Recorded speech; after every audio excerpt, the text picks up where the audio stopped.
জয় শ্রীকৃষ্ণ বন্ধুরা, আজকের এই ভিডিওতে এমন একটি কাহিনী তুলে ধরতে চলেছি যে কাহিনীতে ভগবান শ্রীকৃষ্ণের বলা সবচেয়ে মূল্যবান কথাটিকে তুলে ধরব এবং যেখানে আপনারা জানতে পারবেন যে ভগবান শ্রীকৃষ্ণের সাথে সম্পর্ক মজবুত করতে আমাদের কি করা উচিত এবং কি করলে ভগবান শ্রীকৃষ্ণ তাকে অত্যন্ত আপন করে নেন এবং তার সম্পূর্ণ ভার গ্রহণ করেন।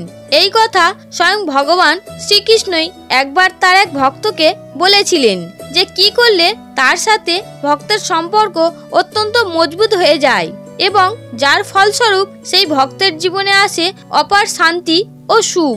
সেই ভক্তের জীবনে যাই আসুক না কেন ভগবান সেই সমস্যা অবশ্যই দূর করে দেন এবং তার আশেপাশে সবসময় তার বন্ধুর মতো থাকে ও সাহায্য করেন। তাহলে চলুন দেরি না করে জেনে নেওয়া যাক এই কাহিনীটি, যেটার দ্বারা আপনারা জানতে পারবেন ভগবানের বলা সেই অমূল্য কথাটি। ভিডিওটি শুরু করার আগে আপনারা যারা এই চ্যানেলে নতুন তারা অবশ্যই চ্যানেলটি সাবস্ক্রাইব করুন এবং বেল বটনে প্রেস করুন এরকম আরও অনেক নতুন ভিডিও দেখার জন্য। ভিডিওটি দেখে যদি ভালো লাগে তাহলে অবশ্যই একটি লাইক করবেন যাতে তারাও ভিডিওটি দেখে উপকৃত হয় এবং কমেন্টে জয় শ্রীকৃষ্ণ লিখতে ভুলবেন না। এবার এক মনে কাহিনীটি শুনুন।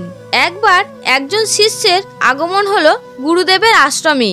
সে এসে বলল, গুরুদেব আপনি যেরকম বলবেন আমি সেই রকমই করব, আর সেই নিয়ে আমার মনের মধ্যে এতটুকুও দ্বিধা নেই, কিন্তু আমি জানতে চাই যে আমি যে পথে চলেছি সেই পথে আমি আমার লক্ষ্যটি পাবো কি পাবো না।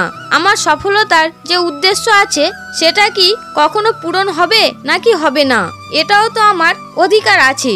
আর আমি এটা বুঝতে পারছি না যে এই জিনিসটা আমার জীবনে কিভাবে ঘটিত হবে। গুরুদেব শুনে বললেন, আচ্ছা এটা তো অনেক সহজ ব্যাপার। তুমি প্রত্যেক দিন রাতে কাগজে একটা জিনিস লিখে আমার কাছে এনে দেবে। এখানে লেখা থাকবে প্রত্যেক দিন তুমি কি রকম অনুভব করছো এই আশ্রমে থেকে আর আমরা যে আলোচনাগুলো করছি সেগুলো থেকে। শিষ্য বলল, এইটুকু ব্যাপার, এটা তো আমি প্রত্যেকটা দিনই করতে পারি, কোনো সমস্যা নেই।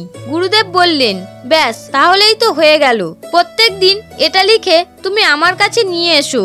প্রথম দিন শিষ্য একটি কাগজে লিখে গুরুদেবের ঘুমানোর আগেই সেই কাগজটি তার কাছে রেখে গেল।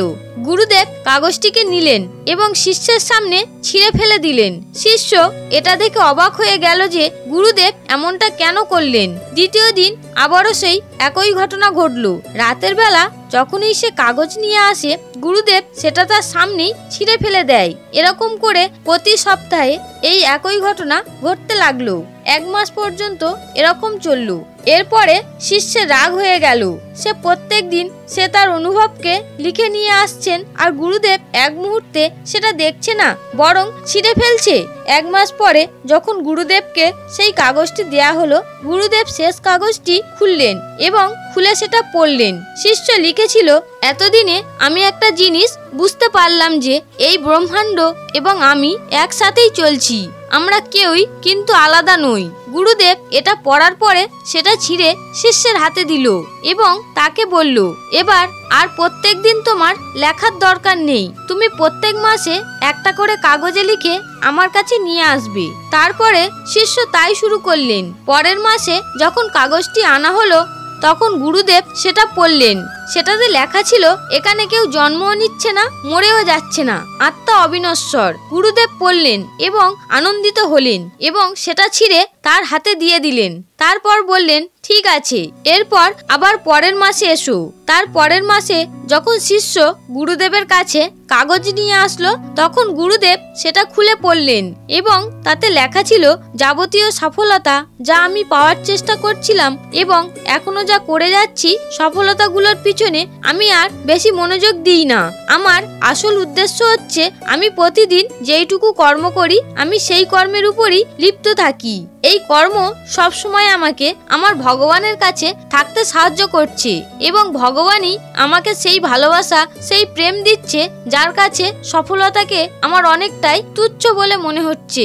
যদি এই সফলতা আমি কোনোদিন পেয়েও যাই তাহলে সেটা আমাকে এতটা আনন্দিত দেবে না যতটা এই চেষ্টাটা আমাকে আনন্দ দিচ্ছে।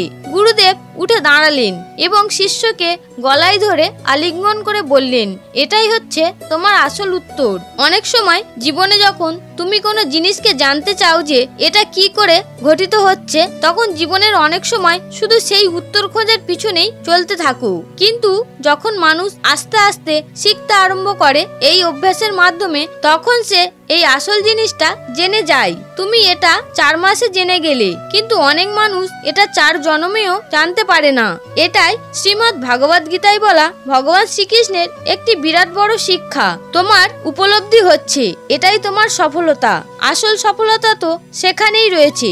যখন কেউ অনেক চেষ্টা করবে কোনো জিনিসকে পেতে, তখন সেই চেষ্টা তার সাথে ভগবানের সম্পর্ককে মজবুত করে ফেলবে।